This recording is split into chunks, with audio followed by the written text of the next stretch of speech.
Faarsaa Daawit soddomii sadii lakkoofsa jaarratti qulqulluu abbaan keenya Daawit rakkataan kunis ni iyyee Waaqayyoonis ni dhaga'e innaa jedhu waa lama of keessaa qaba. Inni jalqabaa dhiyeessee ofiisaatiif sagalee dubbateedha. Lammaffaa irratti immoo fageessee icciitii hafuura qulqulluutiin waa'ee qaama biraa, waa'ee namoota biroo kan dubbateedha jechuudha qulqulluu Daawit.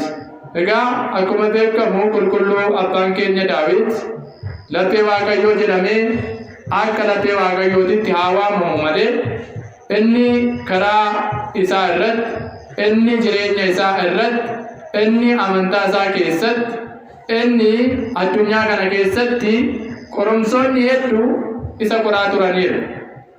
Diinni keenya akkuma har'a anaa fi isin qoru keessumattuu namoota qulqulluu ta'anii namoota Waaqayyoof lapheen isaanii bitame yeroo yerootti isaan qora.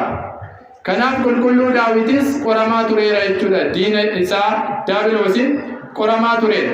Kanaaf yeroo adda addaatitti diinni Daabiloos gara isaatti dhiyaatee fira fakkaatee kan isaaf gadde fakkaatee itti siqee daandii Waaqayyoo irraa akka goruuf yookaan immoo daandii qajeelaa irraa akka maquuf jireenya hafuuraa jiraachuun itti hafee jireenya foonummaa akka jiraatu ogummaawwan adda addaa itti agarsiisaa tureera. Karaa hiriyoota isaatiin isa qoraa tureera. Karaa mucaasaa ilma isaatiin isa qoraa tureera jechuudha Daawitiin. Kanaaf yeroo kanatti qulqulluun Daawit baay'isee gara Waaqayyootti ni kadhata. Baay'isee gara Waaqayyootti ni iyya. Baay'isee Waaqayyoo gufuu isa mudatu kanaaf, Waaqayyoo rakkina isa mudachaa jiru sanaaf furmaata akka isaaf laatu cimsee ni kadhata ture.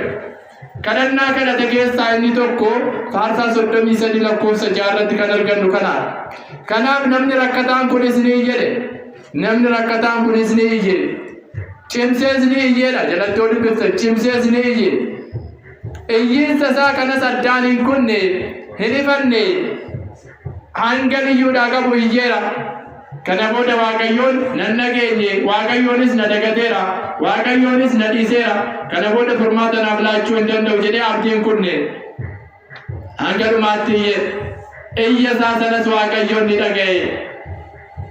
Waaqayyoon gorri isaa kadhannaa namoota qulqulluu kadhataniif kan naga'u akka ta'e.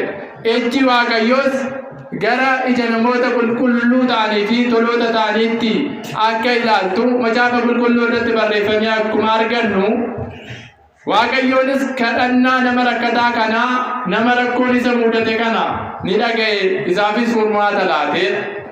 Kanaaf inni jalqaba irratti waa'ee jireenya isaa sana kaasee dubbachaa tureera jechuudha. Innaa qoramu sana kadhannaa inni Waaqayyootti taasise sana eeyya inni gara Waaqayyootti furmaata Waaqayyoo irraa argachuudhaaf taasise sana irraatii deebii argate sana Waaqayyoon kan ittiin galateeffateedha. Oolmaa Waaqayyoo kan ittiin himeedha jechuudha. Kanaafis faarsaa 27 lakkoofsa 1 irratti ennaa ilaalle akkas jedha ammas qulqulluun Daawit. Maaloo yaa Waaqa koo gara koo ilaali, anis gara keetti nan iyya, atis natti hin callisini, callistees na hin ilaalini. Ati callistee na ilaalta taanaan ani akka nama gara boollaatti kufuuti jedha. Callistee na ilaalta taanaan ani gara nama boollaatti kufuuti. Dhugaadha, namni gara boollaatti kufu bu'aa bayii hedduutu isa eeggata.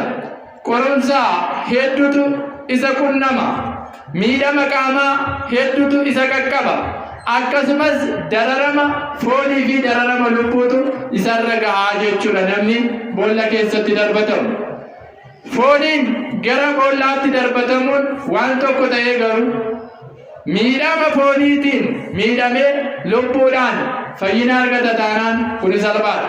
Inni garuu miidhama foonii duwwaa osoo hin taane miidhama lubbuutiinis wal qabsiise akka nama boollaatti darbatamuuti. Kanaaf yaa Waaqayyo ati na milladhu ati na dhaga'i iyya koo kanaafis deebii atattama naaf laadhu callistee sana ilaalin jedhee gara Waaqayyootti iyya jechuudha. Kanaaf saba Waaqayyoo nutis yeroo adda addaatti jireenya keenya keessatti qorumsoonni adda addaa mudannoowwan adda addaa nu mudachuu danda'u. Qorumsa nu mudatan sana furmaata kan argachuu dandeenyu Waaqayyo biraatii qofa akka ta'e amanuudha qabna jechuudha. Kanaaf immoo furmaata kan ta'u gara Waaqayyootti iyyuudha.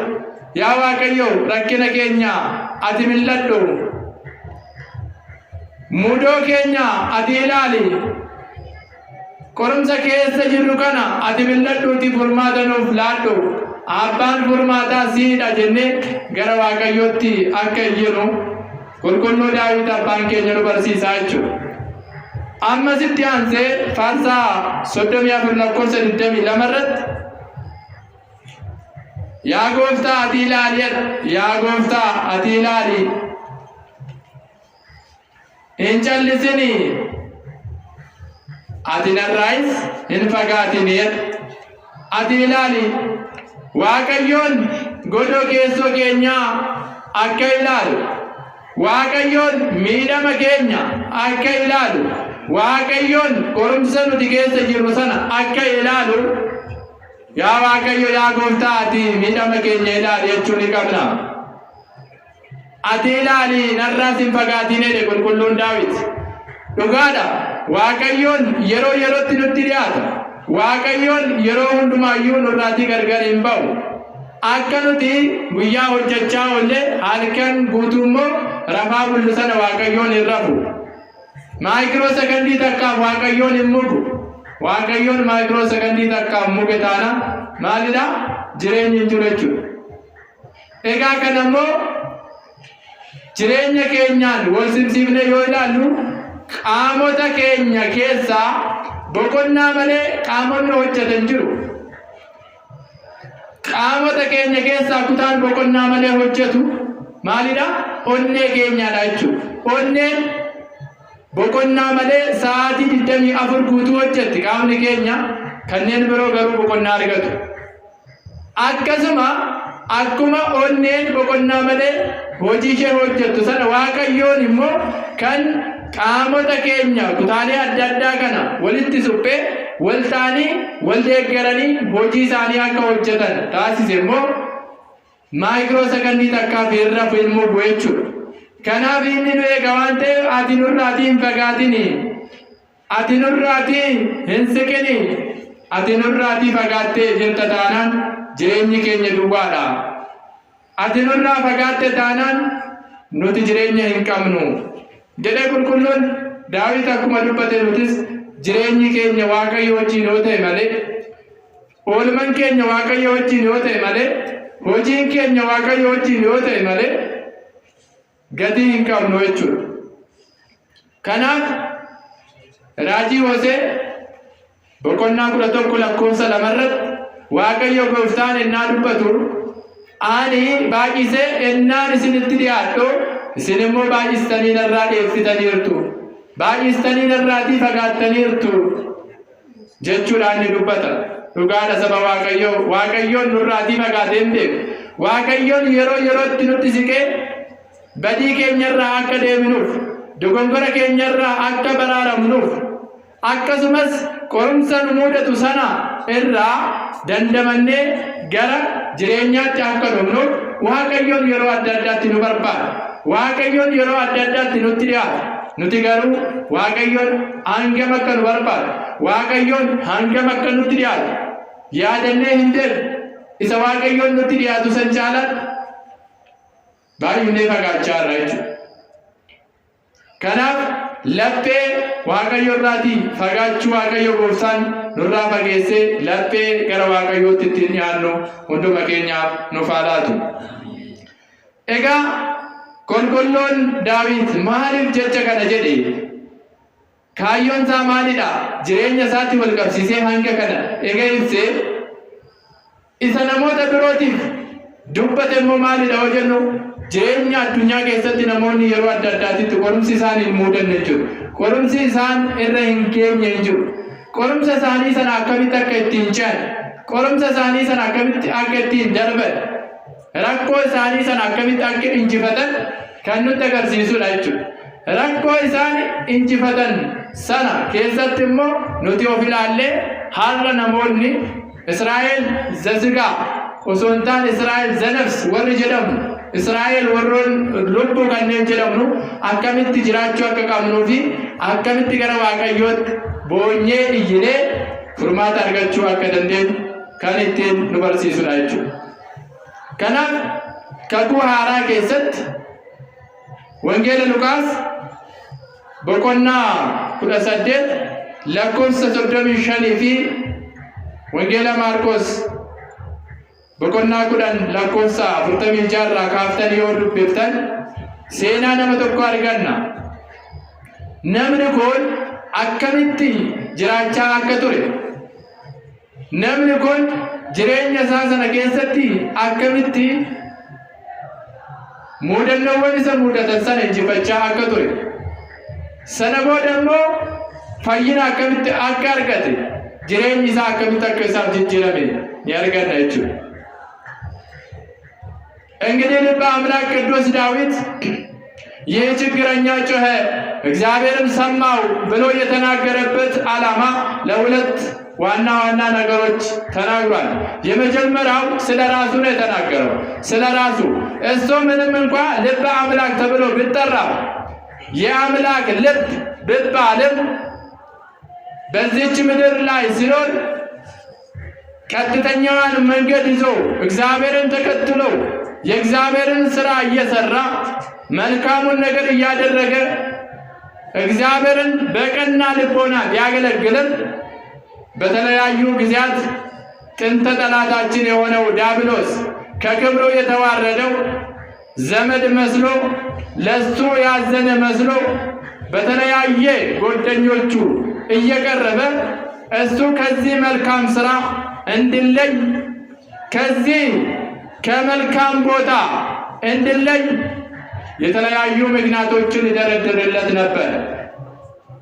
ሌላ እንኳን ቀርቶ የገዛ ልጁ እንኳን ለመግደል ጥረት እስከ ማድረግ ድረስ የደረሰበት ልበ አምላክ ቅዱስ ዳዊት እሱ ላይ የደረሰውን ፈተና እንዴት ተቋቁሞ እንዳለፈ፣ እንዴት ወደ እግዚአብሔር ያመለክት እንደነበረ፣ ወደ እግዚአብሔርም አመልክቶ ከእግዚአብሔርም እንዴት መልስ እንዳገኘ ስለ ራሱ ይተነትናል። በዚህም ደግሞ እኛ ዛሬ ላይ ያለነው በሚያጋጥመን ፈተና ሁሉ፣ በሚደርስብን በደል ሁሉ እንዴት አድርገን ተቋቁመን ማለፍ እንዳለብን፣ የተለያዩ ፈተናዎች ሲደርሱብን ወደ ማን መጮህ እንዳለብን በዚህ መዝሙር ያስተምረናል። ታዲያ ይህንን ሁሉ አድርጎ ልበ አምላክ ቅዱስ ዳዊት አቤቱ ጌታ ሆይ እኔ ወደ አንተ ጮኻለሁ፣ አንተም ጩኸቴን ስማኝ፣ ዝምም አትበለኝ። አንተ ዝም የምትል ከሆነ እኔ ወደ ጉድጓድ እንደሚወርድ ሰው ነኝ እያለ ስለ ራሱ ይናገራል። እውነት ነው። ወደ ጉድጓድ የሚወርድ ሰው ብዙ መከራ ይጠብቀዋል፣ ብዙ ፈተና ይደርስበታል፣ የአካል ጉስቅልና ይደርስበታል። የአካል ብቻ ሳይሆን የነፍስ መከራም ይደርስበታል። ብዙ ፈተናዎች ይጠብቁታል።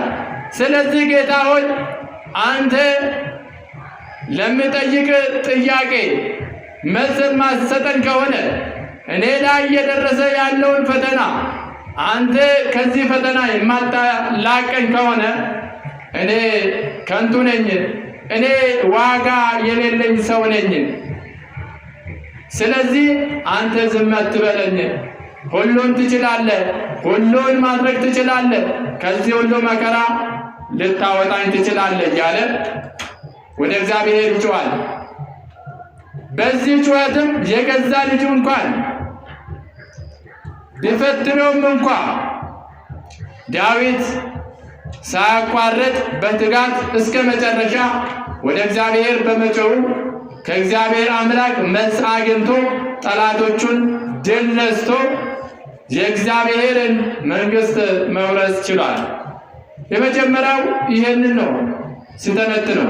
ሁለተኛ ላይ ሌላ ሰው በችግር የተጎዳ ሰው፣ በተለያዩ ፈተናዎች የወደቀ ሰው እንዴት ያንን ፈተና እንዳለፈ፣ ፈተናው ሲደርስበት ወደ ማን እንደጮኸ፣ እኛም ደግሞ ዛሬ ያለነው የተለያዩ ፈተናዎች ቢደርሱብን እንዴት እነዛን ፈተናዎች ማሸነፍ እንችላለን? ፈተና ቢደርስብን ወደ ማን እንጮኻለን የሚለውን ያስተምረናል። እግዚአብሔር አምላክ ሆይ እኔ ደጋግሜ እጮኻለሁ፣ አንተ ስማኝ፣ ችግሬን ታውቃለህ፣ ና ተመልከተኝ፣ እንቆቅልሽን ፍታልኝ፣ የልቤን ሁሉ ታውቃለህ፣ ችግሬን ሁሉ አንተ ታያለህ። ስለዚህ እያየክ ስለምን ዝም ትለኛለህ? ለችግሬ ስለምን መፍትሄ አልሰጠኝም እያለ ይለምናል። እዚህ ላይ አትራቀኝ ይላል። አትራቀኝ፣ እውነት ነው። እግዚአብሔር አምላክ ከእኛ ከራቀ እኛ ባዶዎች ነን፣ እኛ ምንም ነን፣ ምንም የማንጠቅም ትል ነን ማለት ነው። ዛሬ እንደዚህ ቆመን ስንሄድ፣ ዛሬ ወጥተን የምንገባው፣ ዛሬ እንደፈለግን ሰርተን የምንፈልገውን የምናገኘው እግዚአብሔር አምላክ ከኛ ጋር ስለሆነ ነው። እግዚአብሔር አምላክ ከኛ ጋር ባይሆን እኛ እንደዚህ ቆመን መራመድ አንችልም፣ እንደዚህ ሆነን መኖር አንችልም። ለዚህም ጌታችን መድኃኒታችን ኢየሱስ ክርስቶስ ከሰማይ ሰማይ ወርዶ የእኛን ሥጋ ለብሶ ራሱን ዝቅ አድርጎ የመጣው እኛን ለማቆም ነው። ችግራችንን አይቶ ችግራችንን ሊቀርፍልን መጥቷል። በዚህ በትንቢተ ሆሴዕ ምዕራፍ 11 ቁጥር 2 ላይ እንደምንመለከተው እግዚአብሔር አምላክ እንዲህ እያለ ይናገራል። እኔ አብዝቼ ስቀርባቸው እነሱ ግን አብዝተው ራቁኝ ይላል። እውነት ነው። እግዚአብሔር አምላክ ዕለት ዕለት ወደ እኛ ይቀርባል። ዕለት ዕለት ከእሱ ጋር እንድንሆን ነገሮቹን ያመቻችልናል። የተለያዩ ፈተናዎች ሲገጥሙን እነዛን ፈተናዎች ተቋቁመን እንድናልፍ ያደርገናል። እኛ ግን ይህንን የእግዚአብሔርን ውለታ ረስተን ከእሱ እየኮበለልን ከእሱ እየራቀን እንገኛለን።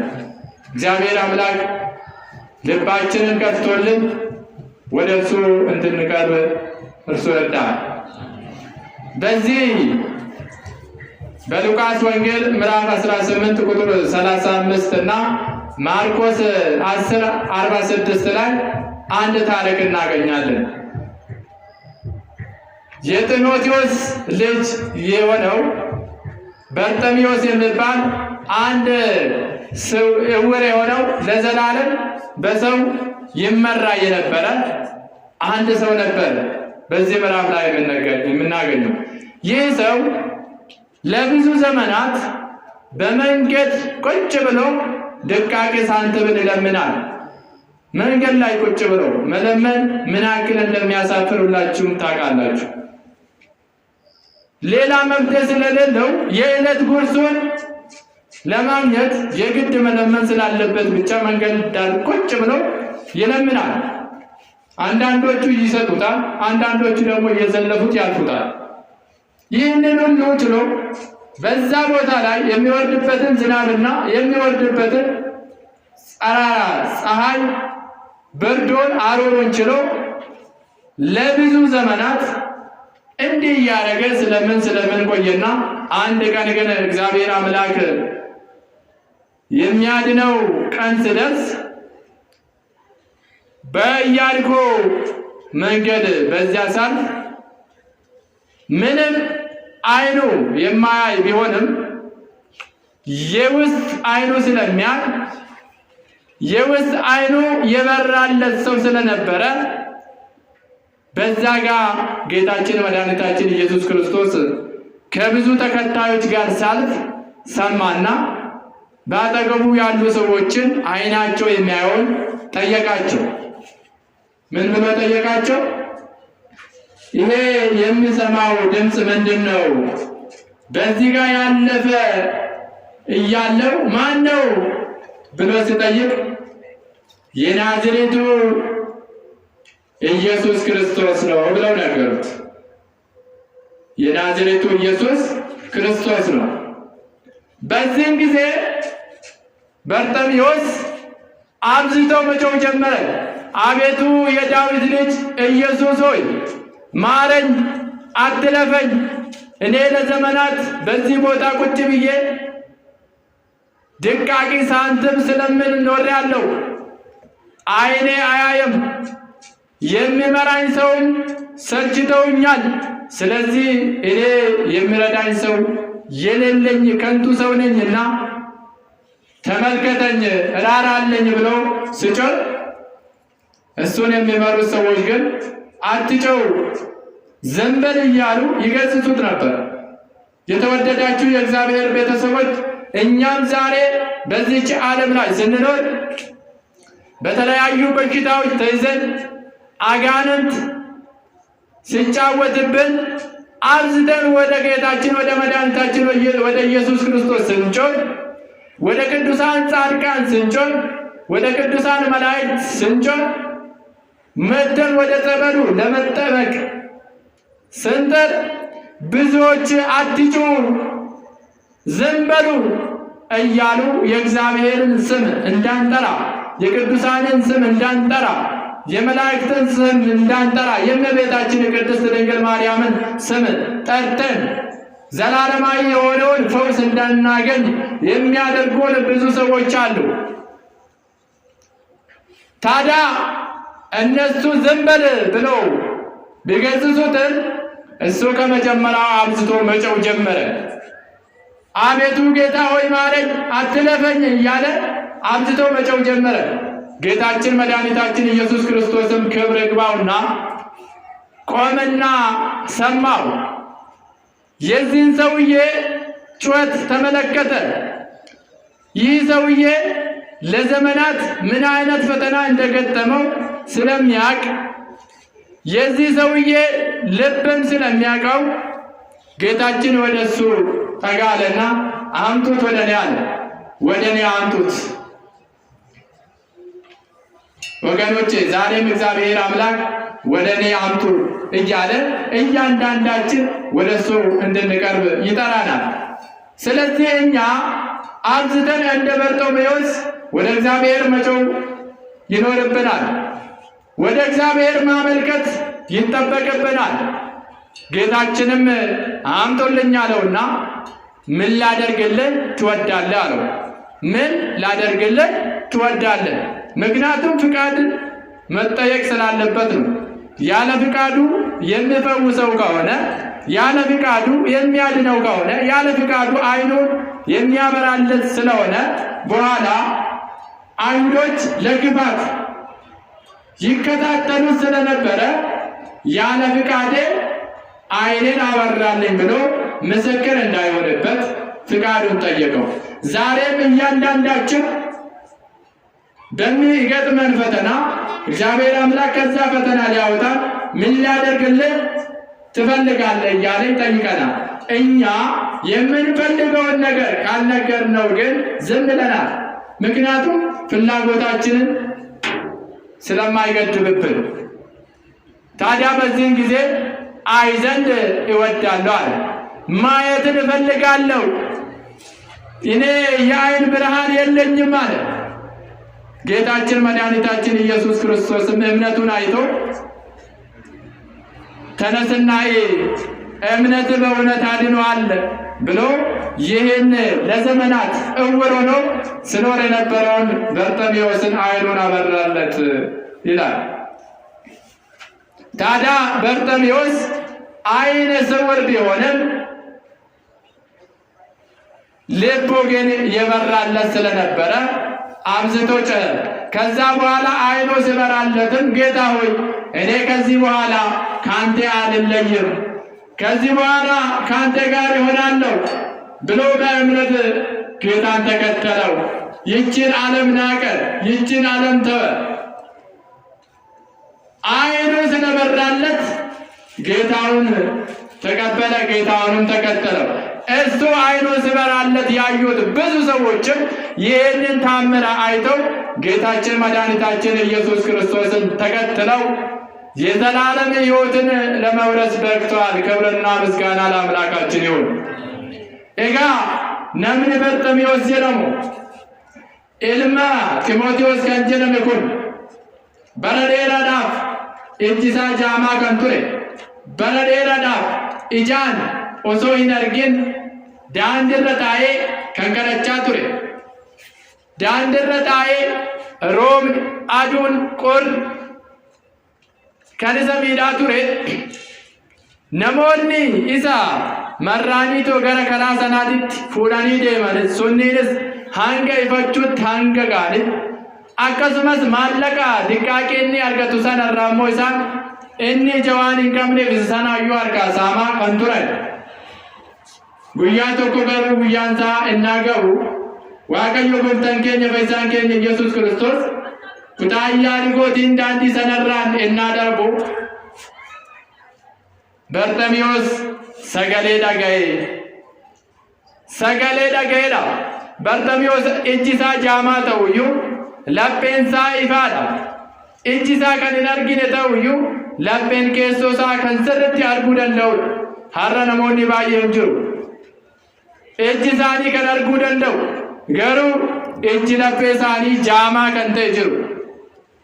Eenyummaa Waaqayyoo kan hin beekne, kabaja qulqullootaa kan hin beekne, aangoo qulqullootaaf kenname kan hin beekne, waadaa qulqulloota wajjin Waaqayyoon gale kan hin beekne, Waaqayyo gooftaan keenya Yesuus Kiristoos inni eenyu akka ta'e kan hin beekne, lapheen keessoo isaanii kan jaame jiru. Barxemiyoos garuu lapheen isaa kan ifeedha. Ijji isaa jaamu jechuu. Kanaaf saba Waaqayyoo ijji foonii keenya ilaaluu caalatti ijji keessoo keenyaa yoo ilaale nu fayyada. Ijji keessoo keenyaa yoo ife nu fayyada. Innaa sana Waaqayyo wajjin taana, innaa sana waan gaarii hojjennu, innaa sana waan gaarii ilaalla, innaa sana wanta badaarraa of qabneetu daandii sirrii isa gara Waaqayyootti nu geessuu danda'u sana ilaallee daandii sanarra imaluu dandeenya saba Waaqayyoo. Kanaaf Barxemiyoos innaa sana eenyutu asiin darbaa jedhee warroota isa wajjin jiran sana gaafate. Warroonni ijji foonii isaanii ilaalu mooticha Naaziraawii kan ta'e Yesuus Kiristoositu asiin darbaadha innaa jedhaniinitti inni Yesuus Kiristoos ta'uusaa baree yaa ilma Daawit na maari, yaa ilma Daawit na bira hin darbini, yaa ilma Daawit na milladhu jedhee iyyuu jalqabe. Innaa inni gara Waaqayyootti iyyu garuu namoonni isa wajjin jiran inni ijji isaa akka isaaf banamu, lapheen keessoo isaa akka isaaf saaqamu, inni daandii jireenyaa akka hin argatu osoo hin taane akka hin arganne kan barbaadan hin iyyiniiti callisiitti jechaa ture. Inni garuu daran baay'isee iyyaa ture. Saba Waaqayyoo har'aaniif isinis gara mana Waaqayyootti deddeebinee ganamaa fi galgala innaa gara Waaqayyootti iyyinu namoonni baay'een akka gara mana Waaqayyootti dhufnee Waaqayyootti hin iyyine kan nu taasisan jiru. Namoonni baay'een kadhannaa keenyaan gara qulqullootaatti, gara tolootaatti, gara ergamootaatti, gara giiftii haadha teenya Dubree Maariyaamitti innaa iyyinu, innaa kadhannu suga akka hin arganneef akka nuti kadhannaa keenya galmaan hin gaanne namoonni addaan nu kutuudhaaf deddeebi'an baay'een isaanii jiru. Kanaaf isaan dhaga'uu dhiibnee nuti daran cimsinee haa iyyinu. Barxemiyoos daran iyye, Waaqayyo gooftaanis ni dhaga'e. Gara koottis fidaa, gara koottis fidaa. Innaa sana Waaqayyoon laphee Barxemiyoos ni beeka. Jireenya inni keessa ture sanas beeka. Inni biroo Waaqayyoon nama kana jaamaa godhee kan uume inni badii raawwatee miti yookaan immoo badii dhaalaa sanyiidhaan daddarbu sanarraatii kan ka'e miti. Waaqayyoon sababa qaba. namoonni fayyaa ta'an nama sanaaf hangam akka gaddan namoonni fayyaa ta'anii ijji isaanii ilaalu nama sana ilaalanii nama sana akkamitti gargaaruu akka qaban ittiin nu barsiisuudhaaf akkasumas ittiin nu qoruudhaaf gocha kana raawwateera. Kanaaf kaa Waaqayyoonis maal akkan siif godhu barbaadda jechuudhaan eenyuun gaafate? Barxamiyoosin gaafate. Maal akkan siif godhu barbaadda? Saba Waaqayyoon har'as gaafii nuti gara Waaqayyootti dhiyeessinu sanaaf qorumsa yeroo adda addaatti nu quunnamu sanaaf furmaata nuuf laachuudhaaf maal akkan siif godhu barbaadda jedhee anaaf isinis nu gaafata jechuudha. Maaliif fedhii bilisaati waan ta'e kanan barbaada jennee isaaf deebisna taanaan inni wanta nuti barbaanne sana nuuf kenna. Kanaaf hundumti keenya iyyuu laphee keessoo keenyaatiin Waaqayyoon gaafannee Waaqayyoon kanan barbaada jennee akka icciitii keessoo keenyaatti himannu fedhaa fi eeyyama isaa nuuf haa ta'u. Kanaaf kaa Waaqayyoon Barxameewos haala kanaan innaa gaafatu arguun barbaada ittiin jedhe arguun barbaada. Saba Waaqayyoon nutis arguu barbaadna miti. Arguu barbaadna. Garuu arguudhaaf immoo yaa Waaqayyo arguun barbaadaatii ija koo dhaabban. Ija foonii miti ija laphee keenyaa akka nuuf fanu kadhachuu qabna. Kanaaf kaa Waaqayyoonis Barxameewos amantaan kee si fayyiseeraatii ka'itii ilaalii ittiin jedhe. Ilaalee biraa hin namne Barxameewos namoonni baay'een ilaalanii biraa hafan jiru. Namoonni baay'een fayyina argatanii sana booda isarratti kisiidhaaf deddeebi'an jiru. Barxameewos garuu eega fayyeen boodatti gooftaa keenya Yesuus Kiristoos duuka bu'e. Gooftaa keenya Yesuus Kiristoosiif bitamuu jalqabe. Namoonni baay'een iddoo sanatti argamanis jireenya Barxameewos isa kaleessaa sana ilaalanii raajii guyyaa sana gooftaan keenya fayyisaan keenya Yesuus Kiristoos hojjete sana ilaalanii gooftaa keenya Yesuus Kiristoos duuka bu'uu danda'aniiru. Galanni fi ulfinni Waaqa keenyaaf haa ta'u. Kanaaf saba Waaqayyoo egaa barumsa kanarraatii maal barannaa yennaa jennu wangeela Yohaannis ifame ergaa Yohaannis isa tokkoffaa boqonnaa 3:7 yaa mucaa koo eenyuyyuu akka sin dogongorsiifne jedha. Yaa mucaa koo eenyuyyuu akka sin dogongorsiifne amantaa keetiin hanga dhumaatti cimeetii obsiitii eeggadhu.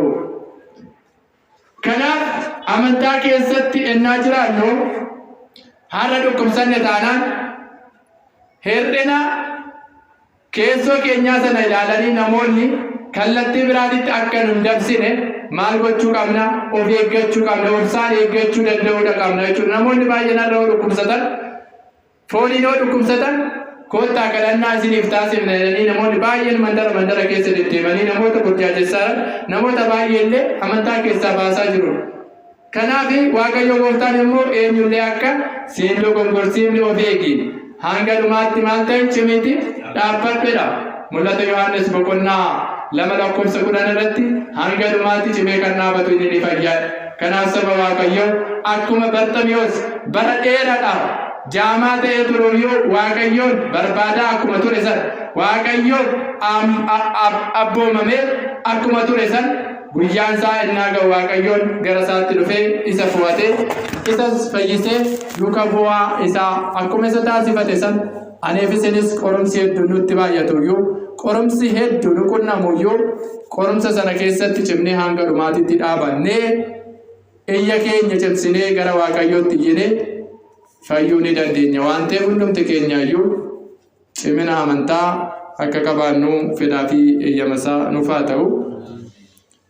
Rakkataan kunis ni iyyee Waaqayyos ni dhaga'e kan jedhuun Waaqayyo gooftaan gidduutti argamee nu barsiifateera nu gorfateera. Kan nu barsiifate kan nu gorfate maqaan Waaqa abbootii keenyaa kan ulfaate fi kan galateeffame nuuf haa ta'u. Ulfinni fi galanni Waaqa keenyaa fi qulqulleettii haadha isaa giftii teenya dubaroo Maariyaamiidhaaf haa ta'u. Amiin.